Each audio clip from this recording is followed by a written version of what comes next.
Hey Dan, good morning, sir. This is Chris with Serrano Spas. I am getting this video for you. You have an Anaheim model, and that's what I have here. I want to get this video for you just to explain, real easy, simple usage, simple chemical maintenance, and go over everything until I can get there in person to do your cover lift. So real quick, the spa is on. I just turned it on. When you turn the spa on for the very first time, on your control panel, it's going to say initializing, right? Or then it will go into a priming mode. What priming is, and you can bypass it, although I recommend letting it prime. Priming just allows the, essentially the computer to reboot. So it's trying to figure out what the temperature is of the spa. It's trying to reset back to the factory settings. And so it takes 3 to 5 minutes for it to get through that phase. When it gets through that, and it'll say priming on the screen, when it gets through that, your spa will kick on and your circulation pump will turn on. Circulation pump runs with the heater to heat the spa, and it will stay on until the spa is hot, and then it'll cycle on and off, okay? So right now we have our spa set for 73 degrees. I am gonna go into the spa setting here, just like so, and everything is really easy to use. I'm gonna click invert, and what invert does is it turns it upside down, or right side up rather, so that way we can actually see what we're looking at. Or you can have it the other way if you want to view it in the spa, okay? So real easy, you can go into scenes, set the background, settings. You can go in here, you can change the time of day, you can change, you can put a lock on the spa, you can invert the panel, do whatever you'd like to do. There are different heating modes, which I'll go over in person. I don't recommend anything but standard heating mode, and I'll tell you why when I get there, okay? About 15 minutes to agree to get hot the first time.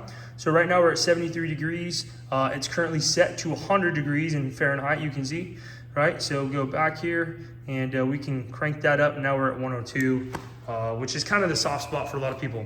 I've got the lights on the spa. So in order to get into the rotational color, right? So right now it's rotating. Your first color is gonna be red. You're gonna cycle on light, on the control, through all the colors until you get to red again. And then when you see it come up red a second time, it'll be rotating color wheel, which is real nice, especially at night.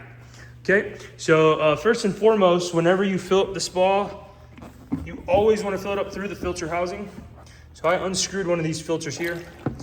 Doesn't matter which pipe that water goes in through, they all tee up together to the same plumbing, but your circ pump pulls water from here, pushes it through the heating element, and then right back out hot there. So if you just put the hose in the hot tub, very good chance you can get an airlock, and if you get an airlock, your spa's not gonna heat. It's gonna throw an error code because it doesn't want that heating element to sit there and burn up.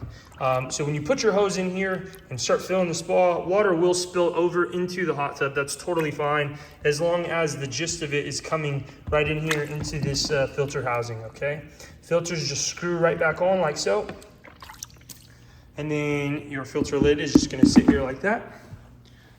All right. Now there are 2 pumps in the spa aside from the circulation pump. You have pump 1, and I know that this is a little confusing. Even though this top side says pump or jets 2, it's the auxiliary button. Okay, Balboa makes equipment for about 95% of hot tub companies. So depending on what your overlay sticker says, you can have jets 2 here, aux, depending on the model of the spa, okay? So we're gonna use the aux button in pump 1 and light, and then jet 2 here actually doesn't do anything on this particular top side.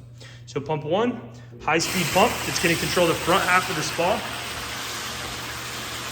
And pump 2, right, aux, gonna control the back half of the spa.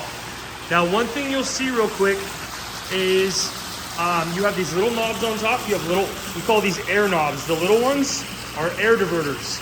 And then you have a big knob back here, which is your water diverter. This knob right here, you can actually completely turn that water flow off, or you can turn it on. Look at that, it goes all the way across. You can turn it off, whatever you like, so it doesn't have to run. Water diverter diverts water pressure, right? So you can actually divert pressure. And you see these other 2 side jets were off. Okay, I can take these pressure away, put it all right here, or likewise take that away and put it all right there, leave it in the middle, give everybody adequate jet pressure. Now what these air knobs do is right now they're off. When I turn them on, which I'm gonna do right now, you'll see it increases the water pressure. So the air manifold runs around the top of the spa, allows air in for a stronger jet. Let's say those jets are too strong for somebody that's in there, boom, you just channel them off just like that. For the sake of this, we'll turn them on. Okay, and then same thing here, I had them all off strategically so I could demo this to you and show you. Boom, there's that, and same thing here, boom, okay? And so now all jets are open and they're on high speed. And here's what this looks like with our water diverter, boom, or boom. Pretty simple, man, pretty easy to use. You should have no usability issues there at all.